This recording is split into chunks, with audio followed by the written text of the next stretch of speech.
हे दरेगावी जात असतात आणि जेव्हा त्यांना असं वाटतं की आपल्याला एखादा मोठा निर्णय घ्यायचा आहे तर त्यावेळेला ते दरेगाव हे ठिकाण त्यांना त्यांचं आवडीचं असल्यामुळे तिथे ते गेलेले आहेत. एक स्पष्टपणे या ठिकाणी सांगतो की मुख्यमंत्री साहेबांनी जेव्हा प्रेस घेतली त्या प्रेसमध्ये अत्यंत परखडपणे सांगितलंय की महाराष्ट्रामध्ये सत्ता स्थापन करायला माझा कोणताही अडसर असू नये किंवा माझ्यामुळे सरकार बनत नाही अशी काही लोकांची जी काही धारणा झालेली आहे ती तशी नाहीये. आणि म्हणून स्पष्टपणे त्यांनी सांगितलंय की मी तिथे कोणताही अडसर आणणार नाही. वरिष्ठ जे नेते निर्णय घेतील त्याला माझा पक्ष आणि मी बांधील राहील. एवढं स्पष्टपणे निर्णय घेतल्यानंतर दिल्लीमध्ये झालेल्या बैठकीमध्ये सुद्धा त्यांनी आवर्जून हेच सांगितलं की आपण निर्णय घ्यावा, तो आम्हाला मान्य असेल. आता हा खऱ्या अर्थानं भाजपच्या वरिष्ठ नेत्यांनी याच्यात निर्णय घ्यायचा आहे.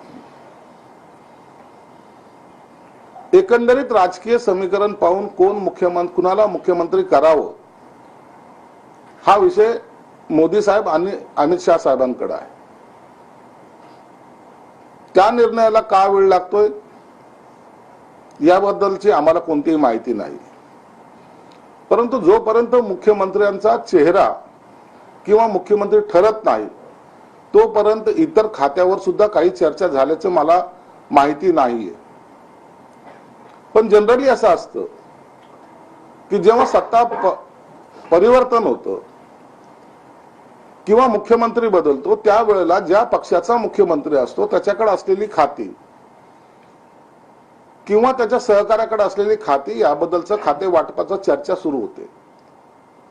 परंतु ती मुख्यमंत्री झाल्यानंतर मुख्यमंत्र्याचं नाव जाहीर झाल्यानंतर म्हणून काही लोकांना प्रश्न पडलाय की या महाराष्ट्राचं काय होईल.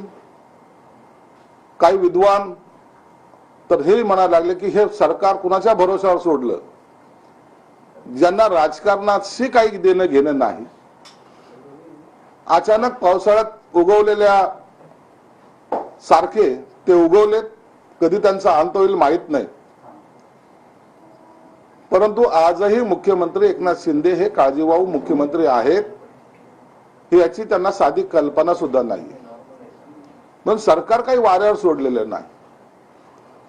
सरकार आपल्या पद्धतीने काम करतंय. जो काही 2-3